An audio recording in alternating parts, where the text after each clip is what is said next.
Hi there. Hello. We are going to go ahead and get started on our notes to start off the year. We're going to be going over 1.1 today. A couple things. I probably won't always be working from this area. So I'm trying these headphones. Let's see if they work. Hopefully you hear better from me and not from my surroundings as much. So again, I'm Professor Johnson. Hopefully you saw the other video. Few things. One, WebAssign. Make sure you get your access code to the WebAssign so that you can do your homework assignments.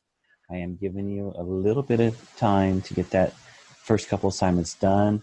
There is a free access that you can do through WebAssign, but it does start August 31st, and it's like 2 weeks long. So you only have those 2 weeks to be able to get a freebie. But you can at least get it started until you can actually get it paid for and get your homeworks going that way. Okay, make sure you look at your syllabus. The nice thing about the WebAssign Online is some of their videos are really good. You have videos embedded into the chapters, which by all means, I'm going to be going through some of the chapters on my own, but more videos can be helpful for you. And do not forget, I will be live on your Collaborate in your Blackboard every Monday and Wednesday from 6 to 6:30. We won't do next Monday because it is Labor Day. It is a school holiday, but besides that, every Monday and Wednesday, if you need me from 6 to 6:30 in your Collaborate.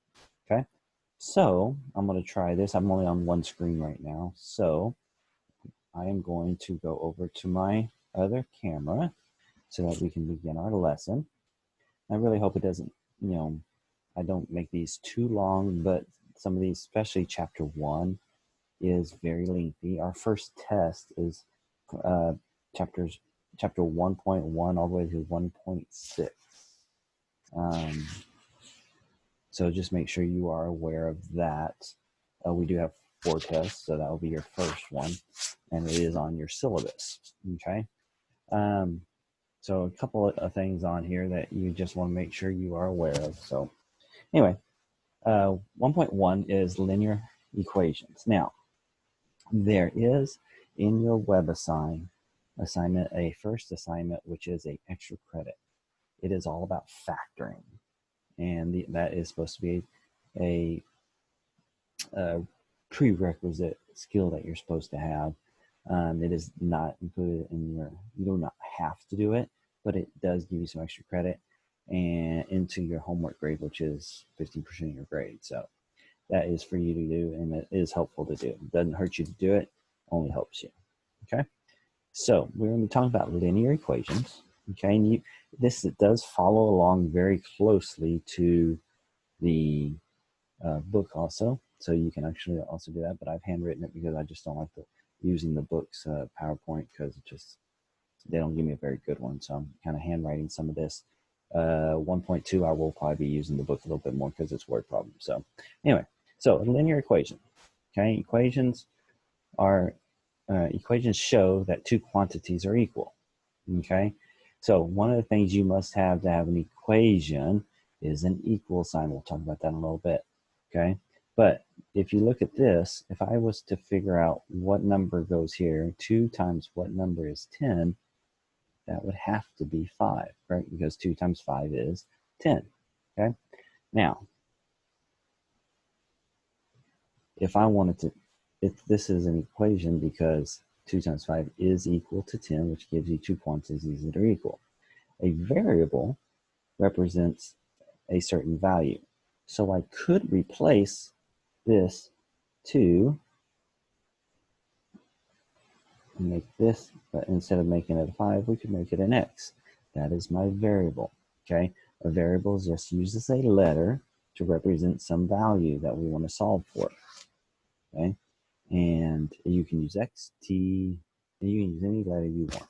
Capitals, usually lowercase on an equation. Okay, so if you look at this is an equation. Okay, so you have negative 2x plus 10 is equal to 26. Okay, and so you have your variable is your x. Okay, and that we want to be able to solve that. Okay, And we're going to be dealing with that to be able to deal with some other things. Now, a number that satisfies an equation is called a solution, and sometimes we call it a root. Okay? So, if we go back up here, we know that x would have been 5. So this 5 here would be known as your solution or your root. Okay? When we get later on in graphing and stuff like that, it sometimes is also called a 0. And they have different terminologies. Okay? Now, in this section, we're going to remind ourselves on how to solve something like this by using different rules. Okay? Now, there is a thing you have, kind of a thing that people don't always understand very well or forget about. You have what's known as equations and you have what's known as expressions. Okay? So what's the difference between them? An equation has an equal sign. Expressions do not. Okay? An expression you can solve. An equation you can solve, excuse me. An expression you can only evaluate, evaluate or simplify. That's all I can do with those two. Okay? So if you look up here, this up here that we had a second ago, 2x, negative 2x plus 10 is equal to 20. That's an equation. Negative 2x plus 10 would be an expression. Notice no equal sign. Okay? So we want to make sure we can deal with either one of those. Okay? Now the nice thing is if I'm moving a little too fast, you can always pause, write down. If you want to take notes, you can rewrite it down, copy it down, whatever the case you may want to do. Okay? It is an advantage from being in the classroom. Now, what makes an expression undefined? Okay? If I have 5 over some number, it is a 0. Okay? This makes any number undefined. Okay? Undefined. I'm a math teacher. I don't spell well. Okay? All right. So, one of the things we have to be cautious of is things that can make an expression or an equation undefined. Okay? That is what we call a restriction. Okay? So, again, I don't spell well, but a restriction. So, trying to decide if something is a restriction means that what makes the denominator 0. Okay, that's one way of figuring out a restriction. We get into another unit later on, there will be another type of restriction for both. For right now, that's the only thing we're worried about. Okay, so if you look at this equation, this is an equation. Okay, this, if I take this away, now it's an expression. Okay, or this away, now that's an expression. But I'm looking at this equation. Now, what makes this, what kind of restrictions can we have? Okay, well, in this case, you can have all real numbers are possible except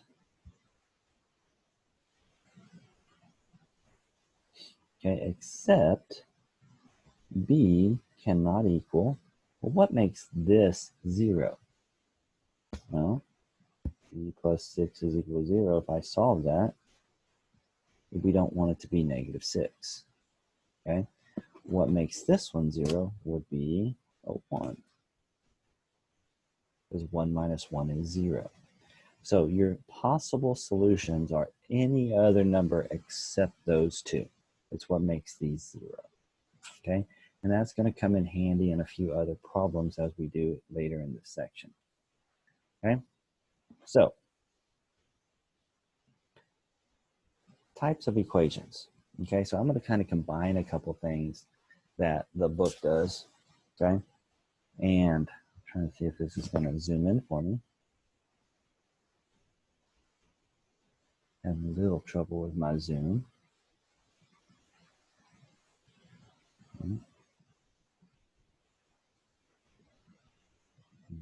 light. There we go. And that helped a little bit. All right. So there are three types of equations: conditional equations, identity equations, and contradiction equations. Okay. We're going to solve each of those and figure out what type these are. There's an example of each of them, and we're going to show you why they are. Okay.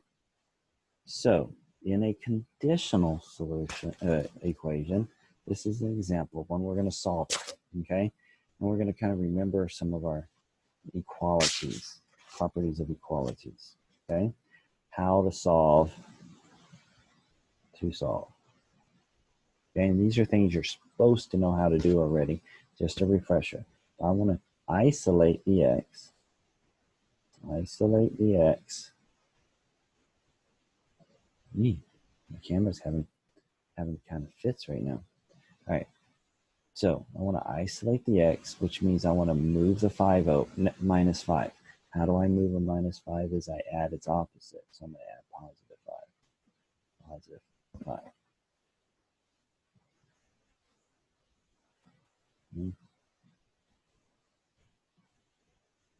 That helps. Okay. First lesson is always fun because you may work weird on me. So when we do this, we're going to get 4x is left over is equal to 11 plus 5 is 16. Okay. Then remember, I'm trying to isolate the x, which means I want to get it by itself. So how do I get rid of a multiplication of 4? Is we divide by that same number. Okay. And I get x is equal to 16 divided by 4, which is 4. Okay. You may have to put your answer like this, which just means it's in a set. Okay. Either one of those would probably be good depending on how they want you to type in the answer. Okay. So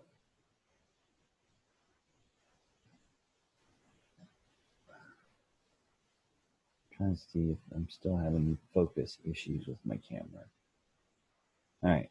So why is this a conditional? Well, conditional equations always have a solution.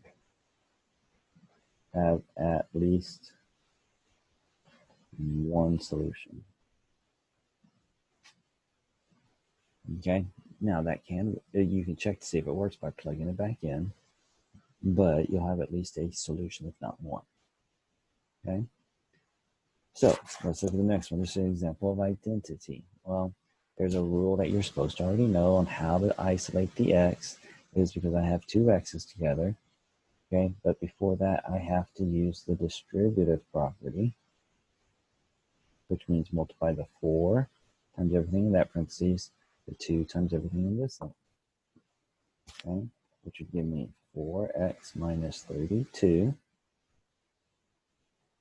is equal to 2 times 2x is 4x minus 32. And if I get my x's together, I have to subtract 4x to the other side. I'm going to move this 4x to the other side by adding its opposite. And notice what happens. The x's cancel. But I'm left with negative 32 is equal to negative 32.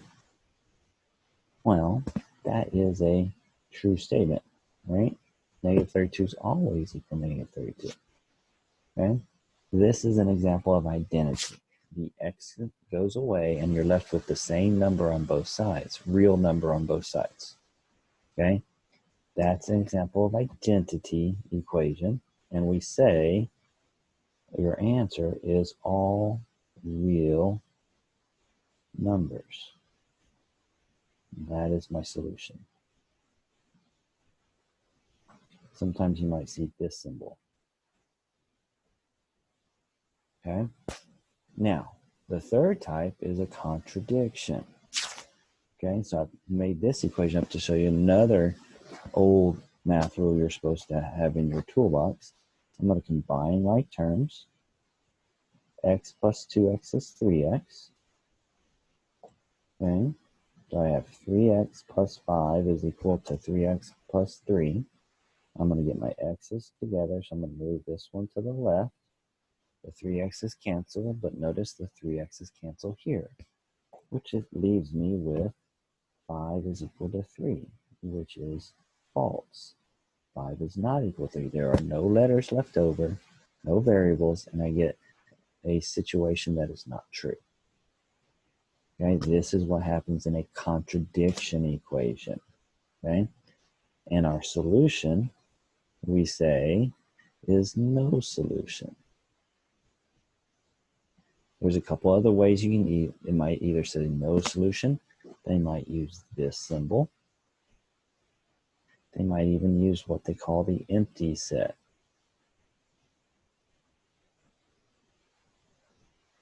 Okay, any of those might be a way that a book or an answer key might have. All right, so 3 different types of equations, kind of showing you some of your old skills too, hopefully that'll help. So I want to show you this equation. So what I want you to do is pause the video for a minute and see if you can copy this problem down and see if you can solve it. All right, so hopefully you've done that. You paused it. You're coming back now. So let's go ahead and see what happens here. Let's try and solve this. So I notice that there is a 4 outside parentheses. So I'm going to use my distributive property first, and I'm going to get 4x minus 12 is equal to 7x minus 3. Okay, so there's a couple ways I can do this. So I'm going to kind of do it like we've been doing. I'm going to move the 7x to the other side by subtracting 7x, which is going to give me negative 3x minus 12 is equal to negative 3. Okay, so far so good. I'm going to get my 12. We got to move that 12 to the other side, so I'm going to add 12 to both sides. Let's take it over here. I'm going to get negative 3x is equal to 9. Okay, so far so good. I'm going to divide by negative 3. Okay, and I'm going to get x is equal to 9 divided by negative 3 is negative 3, which is a solution, which makes this a conditional equation. Okay. Now, one of the other little helpful hints is you guys in my syllabus, it says you can use a calculator. You can use whatever calculator you want. I highly suggest if you can borrow a graphing calculator, if you do not own one already, at least for the semester, graphing calculators, especially TIs, are the best for you to work with. And even the older ones are probably even better because your textbook, the WebAssign videos and stuff like that, will, if they use a calculator, they're using the old 82s, 83s. So TI 82. So yeah. All right. So one more equation we want to solve. Okay. So notice I have fractions. Okay.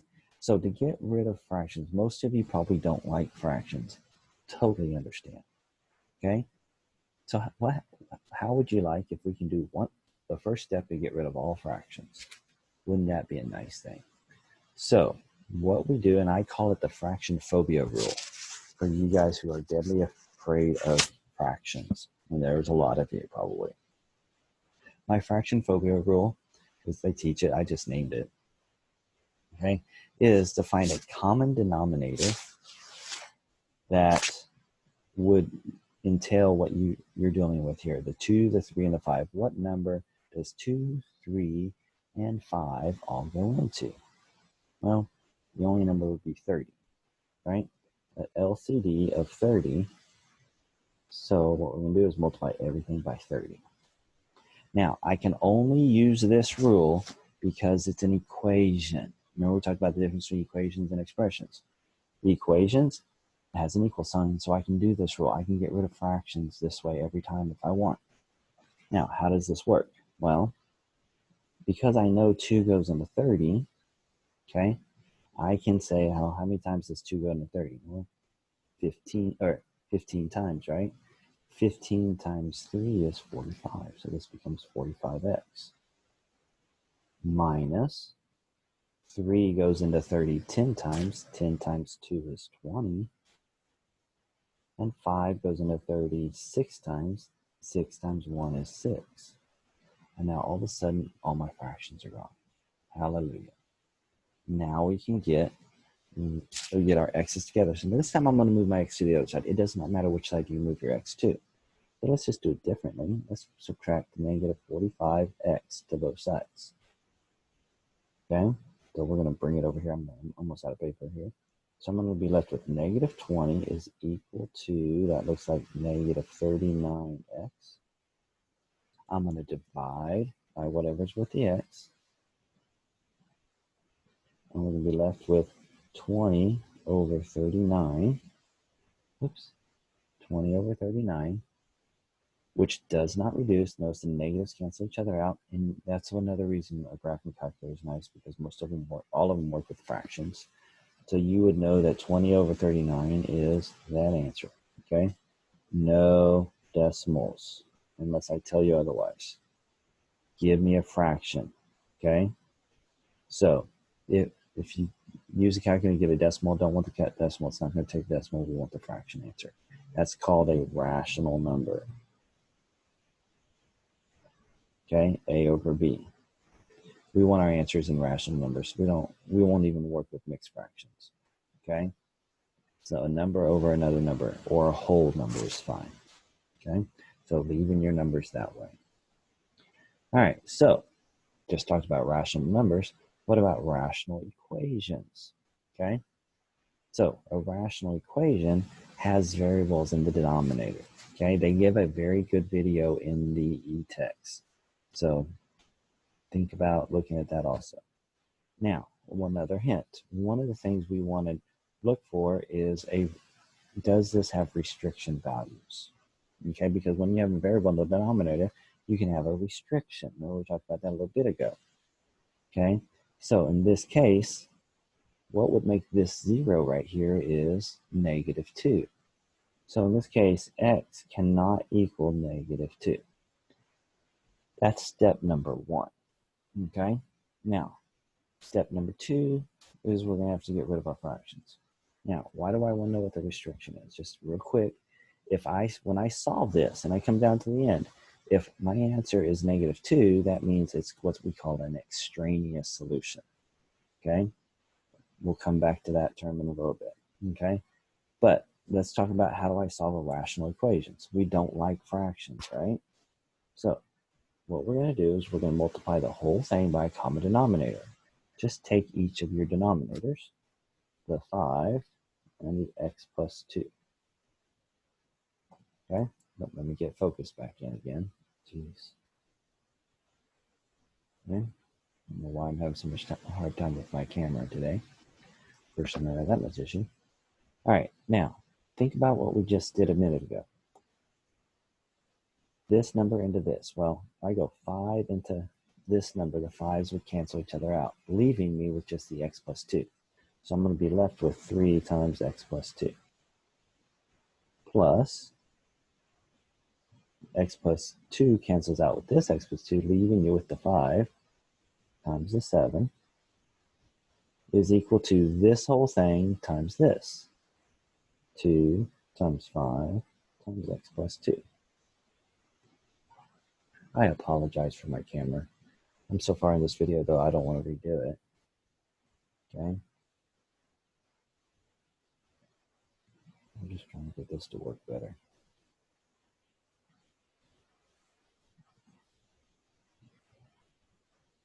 I do apologize for it.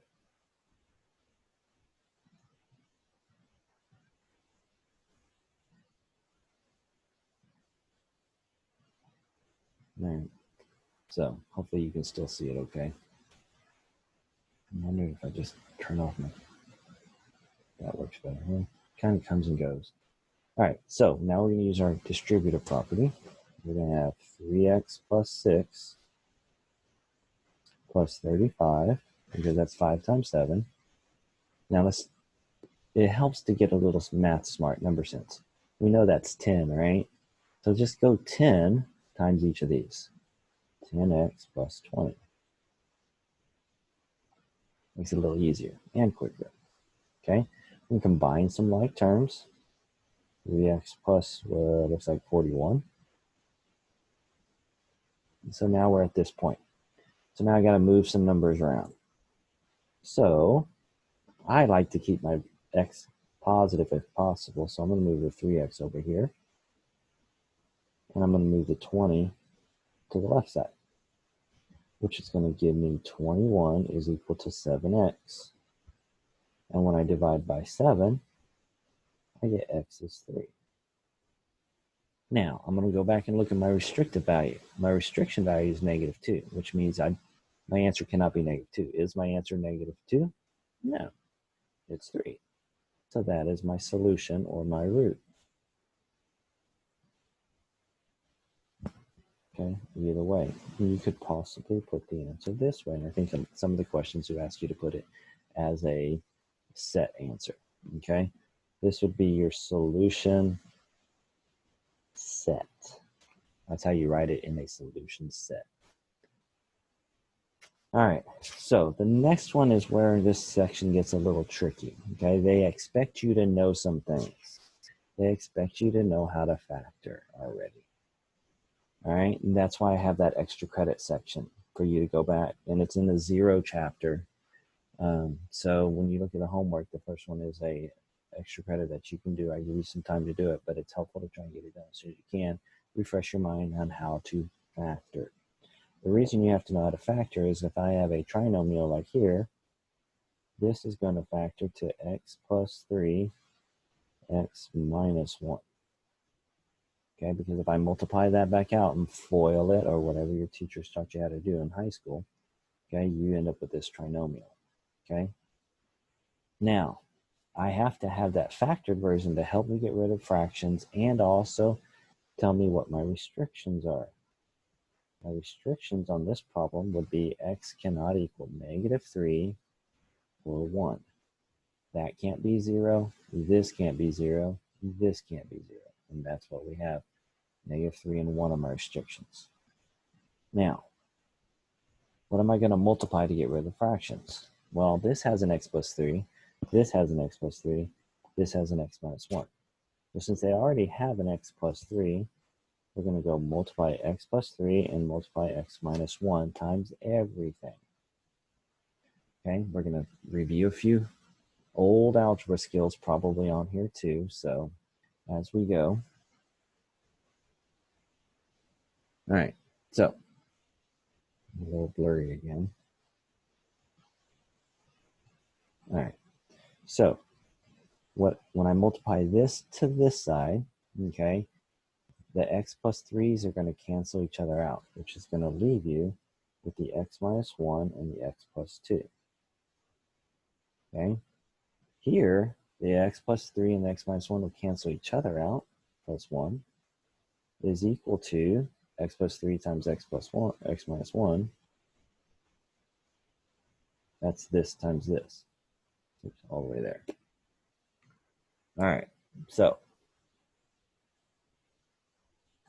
all right, what do we remember on how to multiply these together? Okay, distributive property, meaning x times x is x squared. I'll go slow, you can always rewind. X times 2x, -1 times x, -1 times 2, plus 1, and then do it here again. X times x is x squared, x times -1, 3x, and 3 times -1. Now, little helpful hint, math sense. If I have something on one side that's exactly on something on the other side, it automatically cancels it out. So the x squares cancel, the x and negative x cancel, which leaves me with 2x plus 1 is equal to 3x minus 3. All right, so far so good. We're going to subtract the 2x. I get x, add the 3, I get 4, so x is equal to 4, or my solution set is 4. As long as that number is not one of, whoops, sorry, my bad. As long as that number is not one of my restricted numbers, and it is not. Okay?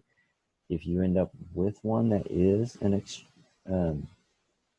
restricted number, make sure you cancel that out. Okay? So give you a what if scenario.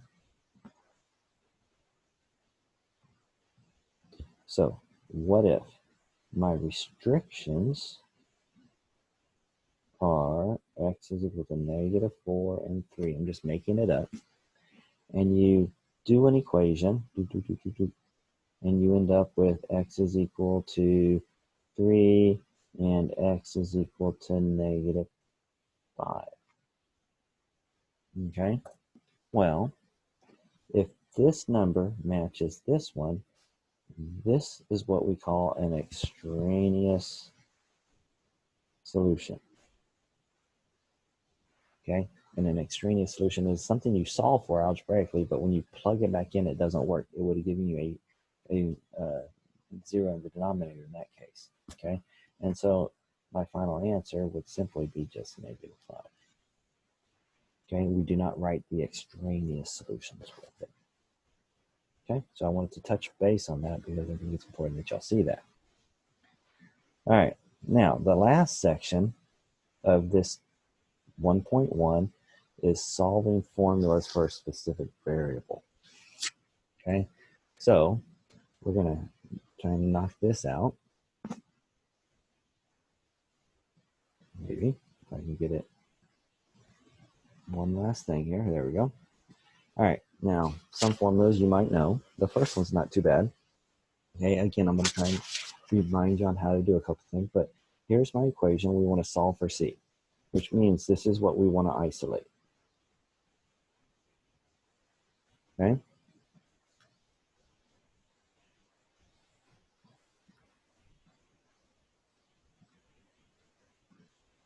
All right, so if I want to isolate the C, I still need to move the 32 to the other side. And if it's blurry, again, I apologize. We're going to have F minus 32 is equal to 9/5 C. Now, you can do one of two things. We don't like fractions anyway, right? So if you don't like fractions, you can multiply the whole thing by 5,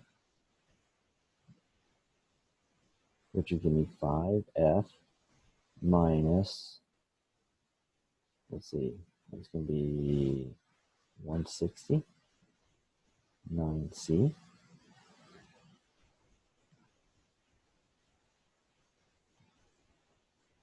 Okay, hold on a second. I'm going to pause for a second. Okay, so I was trying to get everything kind of was bothering me with the focus. Sorry about that. So my last thing I need to do is divide everything by 9. Now here, I have all of this to divide by 9, everything divided by 9. So we're going to end up with C is 5/9 F minus, and 160 divided by 9 does not reduce, so there's my solution. Okay? Now, the last one is this one. Let you have a chance to copy it down real quick. Okay, I have PQ is equal to FQ plus FP, and I want to solve for F. Okay, so this one takes one extra new little step we haven't talked about yet. It's really not tough, but notice it has an F here and here, and I want to isolate the F, but I can't because there's two of them, and they both have a different letter with them. So we have to use a old factoring, GCF. So we're going to factor, I'm going to write it out here, out F. Now what does that mean when I factor out the F? Well, that means the left side stays the same. But when I take out the F on both pieces because they have the F in common, what is left over? Well, it's the Q plus the P. Okay. Now, the nice part about that is that at this point, if F times QP plus QP, I'll need to get the F by itself, which means I'm going to divide this side by Q plus P and this side by Q plus P, because that's going to cancel each other out. And I'm left with F is equal to PQ over Q plus P, which does not reduce. Okay, just FYI, it does not reduce. Okay, that is the solution to my F value. Okay, why does it not reduce is because of that plus sign. If there's a plus or a minus sign between, then all three things would have to have something in common. These two have P in common, but no Q. These two have Q in common, but no P, okay? All three things would have to have something common for it to reduce, okay? So that is the last section of 1.1. I hope it helps. Again, and if you do have any issues with WebAssign, Blackboard, either email me or come to Collaborate, excuse me, I'll say Collaborate, on either Monday or Wednesday from 6 to 6 to 6:30. Okay, hope this helps, and we will see you.